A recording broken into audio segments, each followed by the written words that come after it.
Hi friends, मैं आकांक्षा शर्मा जी की with आकांक्षा में आपका स्वागत करती हूँ। जैसे कि आयोग झटके पे झटके देता रहता है, आज सुबह 12:30 बजे रिजल्ट वो आंसर शीट दे दी, 3 से 4 बजे रिजल्ट दे दिया और अभी शाम को लेट नाइट उन्होंने सिलेबस ही चेंज कर दिया है। लेकिन सिलेबस चेंज हो गया है, आप लोग अपना यूनिट 10 तैयार कर रहे हैं, आप लोग अपना सिलेबस के अकॉर्डिंग तैयार कर रहे हैं। क्योंकि क्या होता है ना कि एमपीपीएससी के साथ कुछ लोग मतलब एक ज़िंदगी का एक सबसे लक्ष्य बना लेते हैं। अब जो भी हो उसको तो निकालना ही है, कुछ ऐसा मन में एकदम बन जाता है। एकदम सिलेबस चेंज हुआ क्योंकि लास्ट 2 साल पहले 2020 में चेंज कर दिया था। अब 2020 में के चेंज हुआ तो अभी ज़्यादा समय बीता नहीं और फिर वही कर दिया। पहले थर्ड पेपर जो मेंस का था वो अर्थशास्त्र उसमें शामिल था, चेंज करके अर्थशास्त्र सेकंड पेपर में कर दिया था, अब फिर वही थर्ड पेपर में कर दिया है। हालांकि ज़्यादा कुछ चेंज नहीं हुआ है, इधर से उधर हुआ है, कुछ टॉपिक हटा दिए हैं। तो वही हम पढ़ेंगे क्या क्या हटा दिया है। पूरी डिटेल पर वीडियो पूरा ध्यान से देखना, लास्ट तक देखना, एक एक फैक्ट आपको समझ में आ जाएगा। जो भी नए फैक्ट जुड़े होंगे उनके भी मैं नोट्स आपको जल्दी ही उपलब्ध करा दूंगी। एमपीपीएससी प्रीलिम्स का फिर से पूरा आप उसको बोले तो जो यूनिट सेम है उनको वही रखेंगे, जो यूनिट में चेंज हुआ होगा उनको हम चेंज कर देंगे। मेंस के लिए कुछ बुक्स ऐड होंगी, तो वो बुक्स एक उद्यमिता वाला जो पोर्शन है वो ऐड हुआ है। बाकी सभी इधर उधर यूनिट जो है इधर उधर हो गई हैं, वही सब हुआ है। तो चलिए देख लेते हैं, इसके बारे में पढ़ लेते हैं इन्होंने क्या लिखा है। राज्य सेवा एवं राज्य वन सेवा प्रारंभिक परीक्षा तथा राज्य सेवा मुख्य परीक्षा के पुनरीक्षित पाठ्यक्रम के संबंध में राज्य सेवा वन सेवा प्रारंभिक परीक्षा मुख्य परीक्षा 2024 से इसी सिलेबस के अकॉर्डिंग होगी। डाउनलोड कर सकते हैं परीक्षा नियंत्रक। देखो, सबसे पहले हम प्रारंभिक परीक्षा की बात करते हैं, ये तो सब वही है कि किस तरह का एग्ज़ाम होना है, ये तो सब वही बात है। देखो 2023 तक क्या होता था, ये जो भारत का इतिहास है वो यूनिट 2 में रहता था और यहाँ पे ये यूनिट 1 में आ गया है। सबसे मेन चीज 1 और जो 2 दूसरे नंबर पे था वो पहले नंबर पर आ गया है। पहले जो सिलेबस में था वो था प्राचीन एवं मध्यकालीन भारत के इतिहास की विशेषताएं, घटनाएं, 19वीं 20वीं सदी के धार्मिक स्वतंत्रता आंदोलन, भारतीय राष्ट्रीय आंदोलन, एकीकरण एवं पुनर्गठन। देखो, एकीकरण पुनर्गठन सेम वही है, राष्ट्रीय आंदोलन भी सेम वही है, धार्मिक सुधार आंदोलन भी है। ये सांस्कृतिक विरासत ऐड हो गई है जिसमें कला, प्रारूप, साहित्य, पर्व और उत्सव। इसमें क्या होगा ना कि भारत के जितने भी पर्व होते हैं, उत्सव होते हैं, भारत का साहित्य है, ये सब इसमें ऐड हो गया है। तो एक ये फैक्ट इसमें ऐड हो गया। इसके अलावा प्राचीन एवं मध्यकाल के इतिहास की विशेषताएं, सामाजिक आर्थिक विशेषताएं, ये पहले ही था। एक मेन जो फैक्ट बदला है वो ये है, हालांकि इसको अलग अलग कर दिया है। जब हम पहले इतिहास पढ़ते थे पिछले सिलेबस के अकॉर्डिंग तो ये हम सब पढ़ते थे कि वेद क्या होते हैं, उपनिषद क्या होते हैं, सर दर्शन क्या होता है, गणतंत्र क्या होता है, वर्णाश्रम क्या होता है, कर्म का सिद्धांत क्या होता है, बोधिसत्व क्या होते हैं, तीर्थकर क्या होते हैं। लेकिन इसमें क्या होगा ना कि इसमें उन्होंने अलग अलग डिस्क्राइब कर दिया है, तो पढ़ना और आसान हो जाएगा। तो ये भारत के इतिहास का जो यूनिट 2 है सेम वही है, बस क्या अंतर आया है, जो प्राचीन इतिहास का पार्ट है वेदों का, सरदर्शन मतलब ऋग्वेद वाला जो पार्ट बोल सकते हैं, जो वैदिक सभ्यता है उसको जरा उन्होंने एक्सटेंड करके लिख दिया है। तो ये वाला पोर्शन आप मेनली आपको ज़्यादा फोकस करके पढ़ना है। तो इसके लिए आपको पता है मेरी एमपीपीएससी प्रीलिम्स की पी सीरीज़ चल रही है, न्यू है सब्सक्राइब जरूर कर लीजिएगा चैनल को। पी सीरीज़ में आज 14 वीडियो हो चुके हैं। अब हम जो फोकस करेंगे हम इसी नए नए टॉपिक पे करेंगे। मेरा जो एमपीपीएससी प्रीलिम्स के नोट्स हैं उसमें जो यूनिट 2 है उसमें मैं ये पोर्शन अलग से ऐड कर दूंगी और बाकी सब यूनिट 2 जैसी है वैसी ही रहेगी, उसको बस यूनिट 1 के रूप में हो जाएगा। तो ये वाला आपका पोर्शन क्लियर हो गया। दूसरा देखते हैं, दूसरा सेम का सेम वही का वही रख दिया। जो यूनिट 1 थी ना वही सेम की सेम रख दी है। तो यूनिट 1 में आपको जो आप पहले पढ़ रहे थे वही आपको इसमें पढ़ना है। तो बस यूनिट 1 क्या हो गई है, बस यूनिट 2 में चली गई है। तो यूनिट 1 जो है एमपीपीएससी प्री की सेम वैसी की वैसी है, सेम टू सेम इसे उतार दिया है। जो साहित्यकार हैं, कृतियाँ हैं, कलाएं हैं, स्थापत्य कला हैं, मध्य प्रदेश का योगदान स्वतंत्रता आंदोलन में, विश्व धरोहर, तो ये सभी चीज़ें ऐड हो गई हैं। इसके अलावा ये जो विश्व धरोहर स्थल मध्य प्रदेश के हैं ये हम वैसे ही करते हैं तो इसको अलग से जोड़ दिया है। पर्यटक स्थल में हम इनको करते ही थे, बस ये विश्व धरोहर स्थल को अलग से जोड़ दिया, बाकी सब वैसा का ही वैसा है। अब हम पढ़ते हैं भारत का भूगोल, भारत एवं विश्व का भूगोल। ये पहले क्या था, पहले पार्ट जो यूनिट 4 में था भारत का भूगोल, अब काय में आ गया है, ये यूनिट 3 में आ गया है। इसमें क्या आ जाएगा, पर्वत, पहाड़ियाँ, पठार, नदियाँ, झीलें। ये पहले भी था पठार पर्वत, अब हम पढ़ते थे पठार के बारे में, पर्वतों के बारे में, नदियों के बारे में पढ़ते थे। तो ये विश्व के संदर्भ में लिखा हुआ था। यहाँ पर भारत में भौगोलिक विशेषताएं में ये सभी आ जाता था। तो भारत के जितने भी पर्वत हैं, पठार हैं, नदियाँ, झीलें, इनको करना है। हाँ, ये जो दूसरा पॉइंट जोड़ दिया है, जलवायु घटनाएं, अल नीनो हुआ, ला नीना हुई, दक्षिणी दोलन हुए, पश्चिमी विक्षोभ हुए, जलवायु परिवर्तन के परिणाम, ये सभी जोड़ दिया है। तो ये फैक्ट याद रखना है। मतलब है वो ही भूगोल, भूगोल में हम यही सब पढ़ते हैं, बट उन्होंने क्या किया है, वो एक एक टॉपिक को खोल खोल के लिख दिया है। दूसरा है प्राकृतिक संसाधन, ये पहले भी था पूरा का पूरा, ये पहले से ही है। फसलें भी पहले था, फसलों के बारे में भी हम पढ़ते थे, बट ऐसे खोल के नहीं रखा था कि हरित क्रांति और हरित क्रांति की रणनीतियाँ। तो हमारा क्या हो जाएगा, हरित क्रांति पे भी फोकस हो जाएगा। हमें हरित क्रांति से भी क्वेश्चन बन सकता है, ये हमें याद रखना है। इसके अलावा ऊर्जा के पारंपरिक और गैर पारंपरिक स्रोत, ये पहले भी था और अभी भी है, अलग से मेंशन था। प्राकृतिक खतरे, आपदाएं, ये पहले भी था, अभी भी है। उसके बाद जनसंख्या वितरण, वृद्धि, घनत्व, नगरीय प्रवास, इसमें हम जनगणना के बारे में पढ़ते थे। ये भी सामाजिक भूगोल के अंतर, पहले क्या था, ऐसे बांट दिया था, भौतिक भूगोल, प्राकृतिक भूगोल, सामाजिक भूगोल, आर्थिक भूगोल। यहाँ पे उन्हीं भूगोल को एक्सटेंड करके लिख दिया है, वही पार्ट, बस उसको एक्सटेंड करके लिख दिया है। अगला है चौथा, मध्य प्रदेश का भूगोल। मध्य प्रदेश के भूगोल में जैसे पहले यूनिट 3 में था और इस बार यूनिट 4 में कर दिया है। पहला जो पार्ट है, वनोपज, नदी, पर्वत, पहाड़, ये पहले भी थे, अभी भी है। जलवायु, ऋतु है, ये पहले भी थी, अभी भी थी। प्राकृतिक संसाधन पहले भी थे, अभी भी हैं। जो खनिज है ना, खनिज थे, वो अभी भी हैं। फसलों के बारे में पहले बात नहीं की गई थी, फसलों के बारे में यहाँ पे बात की। पहले हम फसलें, जल संसाधन आर्थिक भूगोल में पढ़ते थे, यहाँ इसमें दे दिया है।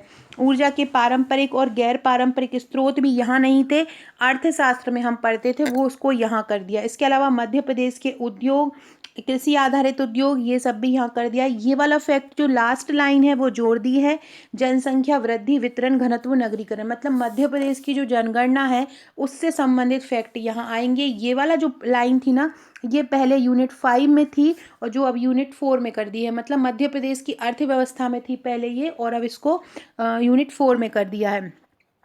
अगला देखते हैं, भारत एवं मध्य प्रदेश की संवैधानिक व्यवस्था। मध्य प्रदेश और भारत की संवैधानिक व्यवस्था कर दी है 5वें भाग में। इसमें क्या कर दिया है, संविधान सभा, संघीय कार्यपालिका, ये पहले भी था, लेकिन ये पहले यूनिट 6 में था और अभी इसको काय में कर दिया है, यूनिट 5 में कर दिया है। और संवैधानिक संशोधन, नागरिकों के मौलिक अधिकार, ये सब पूरा का पूरा मध्य प्रदेश की संवैधानिक, ये वाला जो पार्ट था यूनिट 5 में था और ये वाला जो पार्ट था यूनिट 6 में था और ये वाला यूनिट 5 में था। तो इसको भी अलग अलग कर दिया है। यहाँ पे यूनिट 5 में पूरा का पूरा मध्य प्रदेश की संवैधानिक व्यवस्था कर दी है। मध्य प्रदेश में त्रिस्तरीय पंचायती राज, नगरीय व्यवस्था, मध्य प्रदेश में सुशासन, ये सभी चीज़ें कर दी है। इसके अलावा जो यूनिट 6 है, इसमें भारत और मध्य प्रदेश की अर्थव्यवस्था कर दी है। भारतीय अर्थव्यवस्था में वर्तमान स्थिति, मध्य प्रदेश की जनसंख्या व मानवीय संसाधनों का विकास, सतत विकास मध्य प्रदेश में, कृषि, आत्मनिर्भर मध्य प्रदेश, एक जिला एक उत्पाद में जितने भी शामिल रहेंगे वो सब इसमें आ जाएंगे।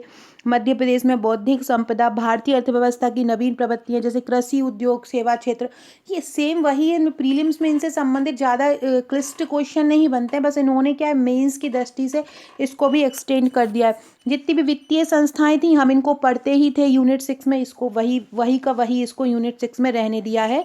फिर G20, सार्क, एशियान, ये जो संगठन थे ये भी हम पढ़ते थे, तो इनके बारे में भी बता दिया है। तो ये इसमें जो हमारा अर्थव्यवस्था वाला पार्ट था वो ही इसमें कुछ एक्सटेंड करके उन टॉपिक को लिख दिया है। पहले मध्य प्रदेश की संवैधानिक व्यवस्था और मध्य प्रदेश की अर्थव्यवस्था यूनिट 5 में थी।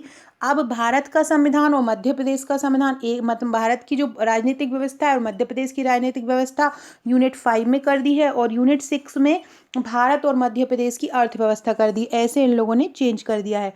यूनिट 7 की बात की जाए तो यूनिट 7 सेम टू सेम वही का वही उतार दिया है, तो यूनिट 7 में कोई चेंज नहीं है। यूनिट 7 का यूनिट 7 आ गया। यूनिट 8 की बात की जाए तो यूनिट 8 में भी कोई चेंज नहीं किया है, वही करंट अफेयर्स, वही समसामयिक घटनाएं सभी कर दिया। लेकिन इसमें जो खेलकूद वाला पार्ट था ना, अंतर्राष्ट्रीय, राष्ट्रीय, मध्य प्रदेश में, की जो भी एकेडमी है, खेल संस्थाएं हैं, वो यहाँ से हटा लिया गया है। 8वीं यूनिट में केवल और केवल करंट अफेयर्स को रखा गया। अभी खेल संबंधित कोई भी चीज़ यहाँ पे नहीं लिखी गई है। इसके अलावा अब सूचना और संचार प्रौद्योगिकी की बात की जाए तो सूचना और संचार प्रौद्योगिकी में वही का वही एक कंप्यूटर आधारित ज्ञान है, बेसिक।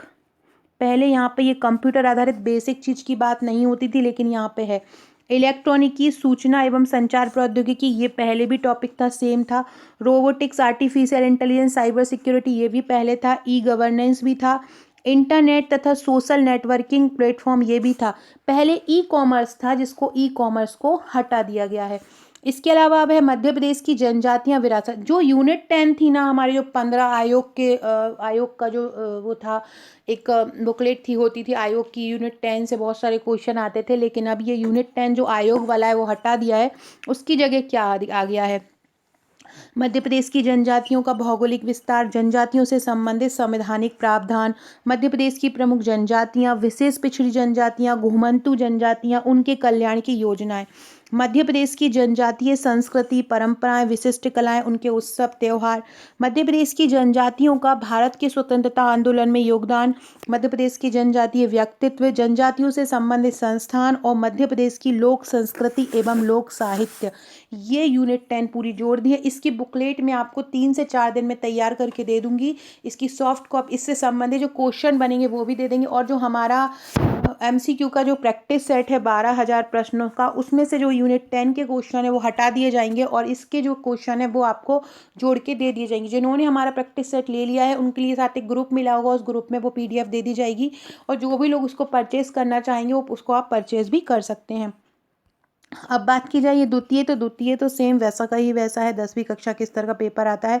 मेंस की बात की जाए तो मेंस में जो प्रथम प्रश्न पत्र रहेगा वो 300 नंबर के रहते हैं। पार्ट 1 150 का, पार्ट 2 150 का। ऐसे ही ऐसे ही पेपर 1, पेपर 2, पेपर 3 रहेगा। पेपर 4 जो होता था पहले 200 नंबर का, उसको भी क्या कर दिया है इन्होंने, 300 नंबर का कर दिया है। यहाँ पे क्या किया है इन्होंने, उद्यमिता प्रबंधन को और व्यक्तित्व विकास को जोड़ दिया है। तो इसकी बुकलेट आपकी एक नई तैयार होगी, जिसको मैं आप लोगों की जल्द तैयार करके प्रश्नोत्तर श्रृंखला में उपलब्ध करवाऊंगी। साथ में इसके आप मेरे वीडियोस को भी फॉलो करते रहिएगा, इसके वीडियोस भी हम पढ़ेंगे। हिंदी वैसा का ही वैसा है और निबंध प्रारूप भी वैसा का ही वैसा है सिलेबस में। अब हम बात करते हैं जो अति लघुत्तरीय प्रश्न है वो 15 पूछे जाएंगे। हर प्रश्न का जो अंक रहेगा वो 2 हो गया है। पहले क्या होता था, 3 नंबर का प्रश्न होता था, अब 2 नंबर का प्रश्न कर दिया है। दूसरा, लघुत्तरीय जो प्रश्न पूछे जाएंगे वो 10 प्रश्न पूछे जाएंगे, नंबर रख दिए हैं उसके साथ। मतलब पहले होता था 6 नंबर का, उसके बाद वो 5 नंबर का कर दिया था, अब 7 नंबर का कर दिया है। और इसके लगभग जो अधिकतम शब्द संख्या 60 रहेगी, मतलब 60 शब्दों में आपको लिखना रहेगा, और अंकों की 7 नंबर का एक क्वेश्चन रहेगा। दीर्घ उत्तरीय जो है 5 प्रश्न पूछे जाएंगे, अंक हर प्रश्न के लिए 10 रहेगा, और अधिकतम शब्द संख्या इसकी 200 ही रहेगी, और पूर्णांक इसका 50 रहेगा। ऐसे कुल 150 का पेपर पूछा जाएगा। मतलब नंबर्स में भी चेंज कर दिया है, ये भी याद रखिएगा। निबंध की बात की जाए, ये चौथे पेपर, ये वो ऊपर से फर्स्ट सेकंड थर्ड पेपर का था। चौथे प्रश्न की पेपर की बात की जाए तो अति लघुत्तरीय 16 प्रश्न पूछे जाएंगे, 2 नंबर के, 20 शब्द संख्या रहेगी। लघुत्तरीय 8 प्रश्न पूछे जाएंगे, अंक इसके 7 रहेंगे, 60 शब्द सीमा रहेगी। दीर्घ उत्तरीय 4 प्रश्न पूछे जाएंगे, 11 नंबर रहेंगे और 200 शब्द सीमा रहेगी। केस स्टडी जो है वो एक केस स्टडी पूछी जाएगी, 18 नंबर की रहेगी, शब्द जो देंगे। ऐसे ही निबंध जो है 2 निबंध पूछे जाएंगे, एक 1000 शब्दों का, एक 500 शब्दों का। और इसके बाद प्रारूप लेखन पूछा जाएगा एक, उसमें भी 500 शब्द रहेंगे। प्रारूप लेखन में 15 नंबर का रहेगा। और प्रतिवेदन पूछा जाएगा एक, ये 250 शब्दों। ऐसा भी पहले डिवाइडेशन नहीं था, ये भी डिवाइडेशन कर दिया है। सिलेबस की बात की जाए तो सबसे पहले हमारा जो मेंस का सिलेबस रहता था, इतिहास सबसे पहले यूनिट 1 में, तो ऐसे ही प्राचीन इतिहास में, मध्यकालीन इतिहास में और आधुनिक इतिहास में बटा हुआ था। तो पहला जो पूछा जाता था भारतीय इतिहास, भारत की राजनीतिक सामाजिक, तो ये सेम वही है। पहली यूनिट वही रहेगी, सल्तनत मुगल शासक। जो पहली यूनिट रही थी पिछले बार, जो पहला का सिलेबस था, सॉरी, ये जो यूनिट 1 है ना, यहाँ की पेपर 1 की मेंस के लिए बात कर रहे हैं, प्रीलिम्स की हम कर चुके। तो जो पहले जो होता था पेपर, जो यूनिट 1 थी पेपर 1 में, वो भारत का राजनीतिक, आर्थिक, सामाजिक, सांस्कृतिक इतिहास था हड़प्पा सभ्यता से 10वीं शताब्दी तक। लेकिन यहाँ पे ये चेंज कर दिया है। यहाँ पे क्या कर दिया है, जो यूनिट 2 थी, भारत का जो यूनिट 1 का जो पोर्शन था ना, वो यहाँ पे यूनिट 1 में ही कर दिया है। और यूनिट 2 का पोर्शन भी यहाँ पे जोड़ दिया है। मतलब यूनिट 1 प्लस यूनिट 2 यहाँ पे यूनिट 1 बना दी है।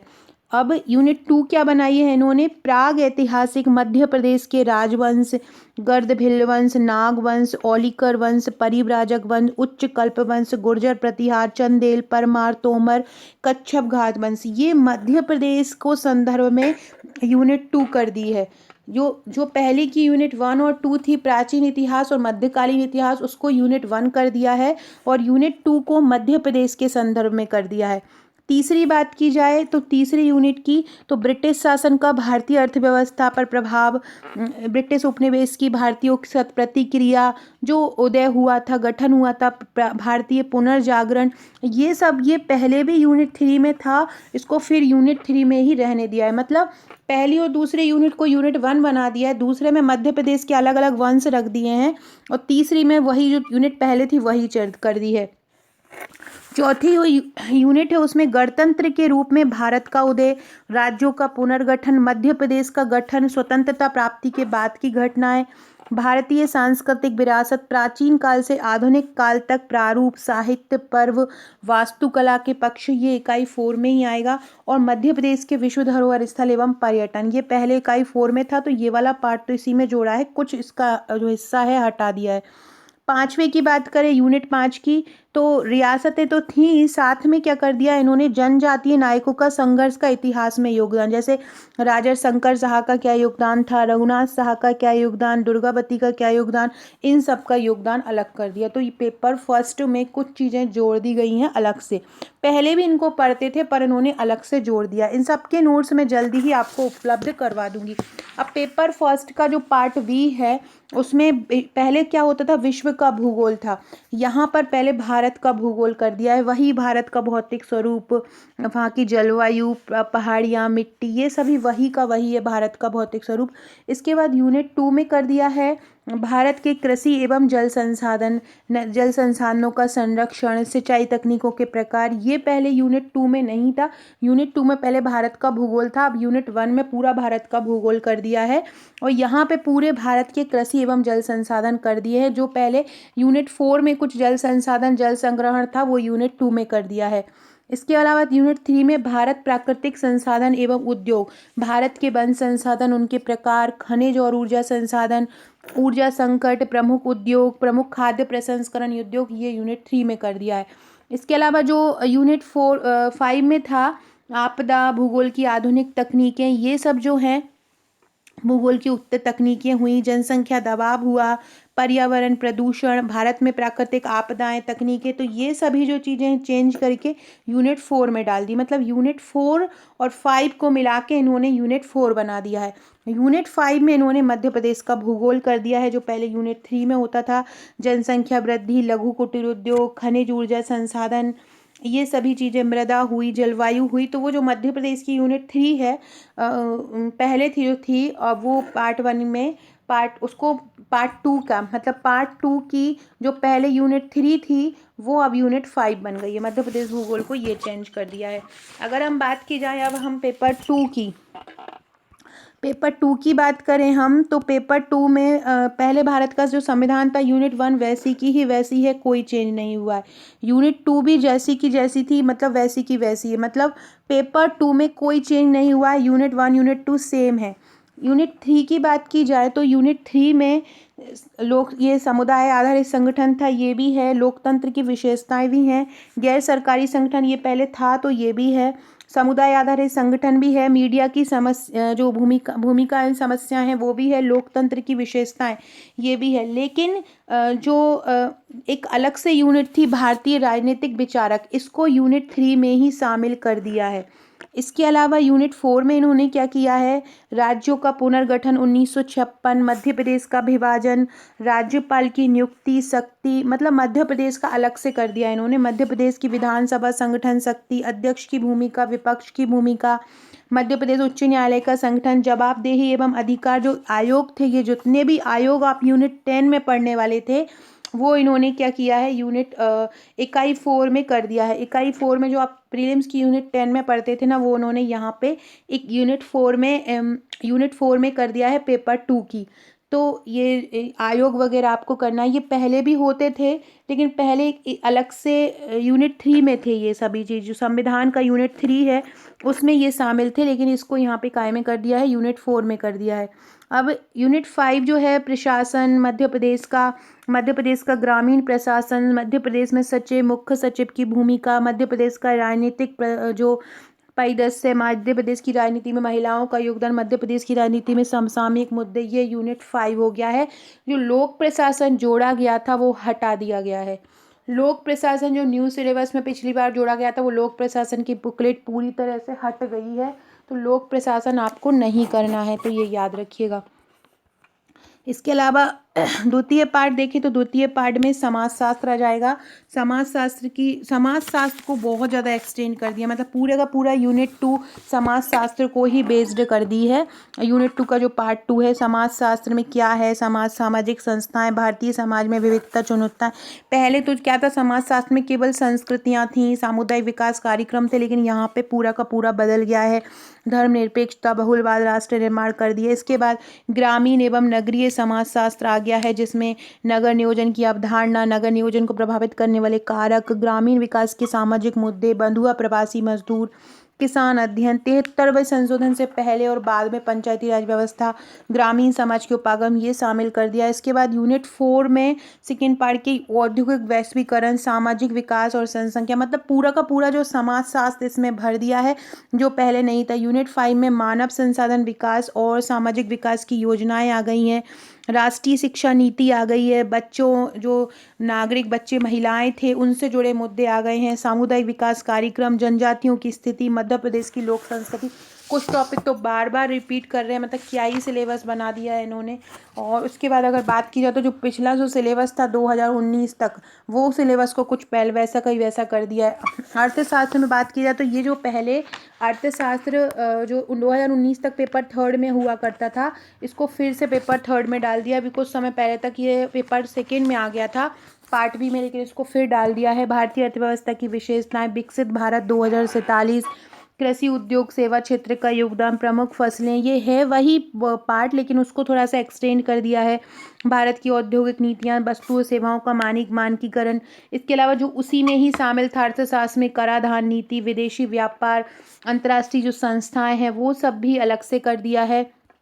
मध्य प्रदेश की अर्थव्यवस्था का अवलोकन, ये यूनिट 3 में, मध्य प्रदेश की यूनिट 1 और यूनिट 2 में थर्ड पेपर के भारत की अर्थव्यवस्था कर दी है, और विश्व के साथ जो संबंध होते हैं अर्थ से संबंधित वो कर दिए हैं। और यूनिट 3 में मध्य प्रदेश की अर्थव्यवस्था का अवलोकन कर दिया। मध्य प्रदेश की जो पूरी अर्थव्यवस्था है, मध्य प्रदेश में जीडीपी और प्रति व्यक्ति आय में वृद्धि, आत्मनिर्भर, एक जिला उत्पाद, ये सभी कर दिए हैं। कुछ प्रीलिम्स का जो सिलेबस है वो यहीं पर डाल दिया है। इसके बाद कृषि पद्धति, औद्योगिक क्षेत्र की स्थिति, मध्य प्रदेश में सामाजिक एवं आर्थिक विकास, ये कर दिया है। 2 यूनिट पूरी जो है मध्य प्रदेश पे अर्थशास्त्र की बेस्ड कर दी है, 2 यूनिट भारत के अर्थशास्त्र पे बेस्ड कर दी हैं। और ये फिर ये मैथ्स का है, मैथ्स का सेम वैसा का ही वैसा है जैसा पहले था। इसके अलावा ये विज्ञान तकनीकी है।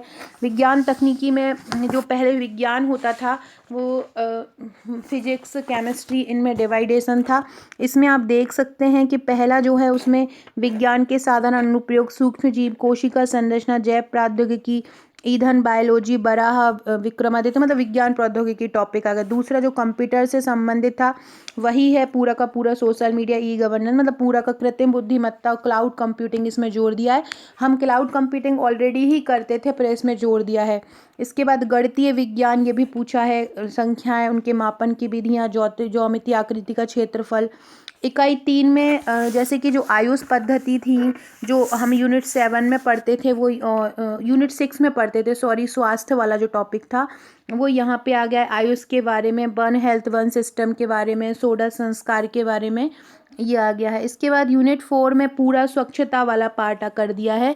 स्वच्छता की बीमारियां, स्वच्छ भारत मिशन है, स्वास्थ्य संबंधित जितनी योजनाएं हैं।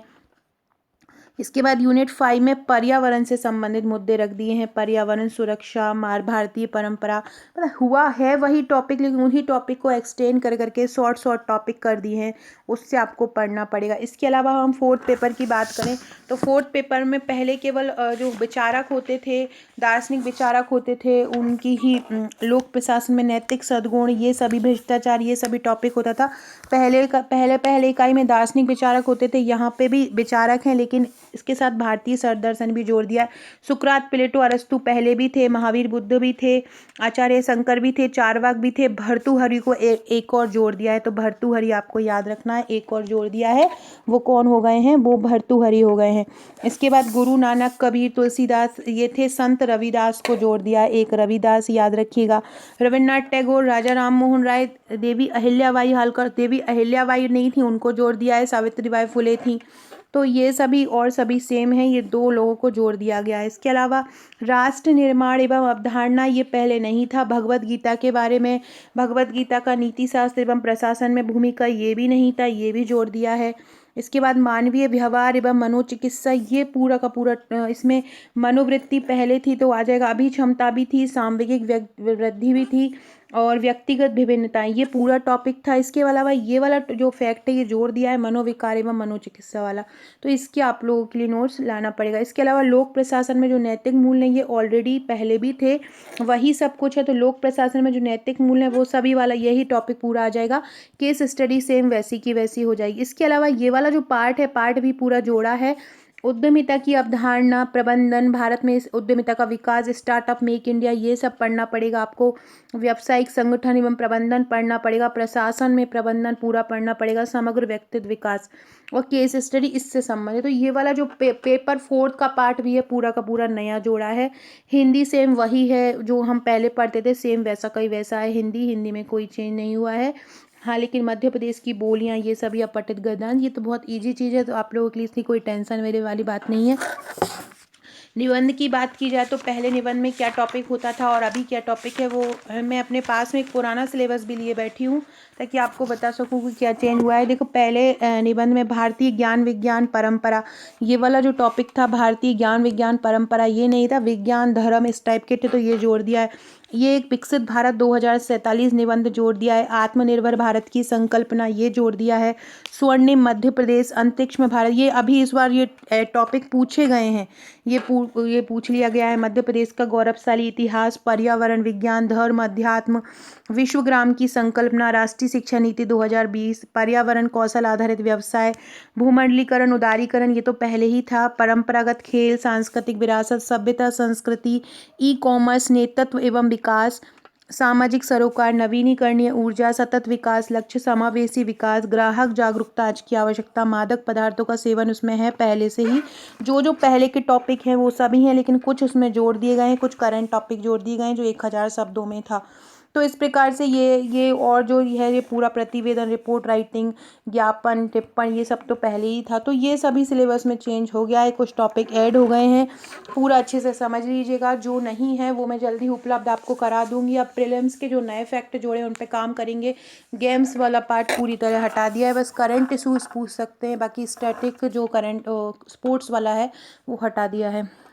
फ्रेंड, डिस्क्रिप्शन बॉक्स से व्हाट्सअप टेलीग्राम से जुड़ जाइएगा और शेयर कीजिएगा वीडियो को। Okay friends, thank you.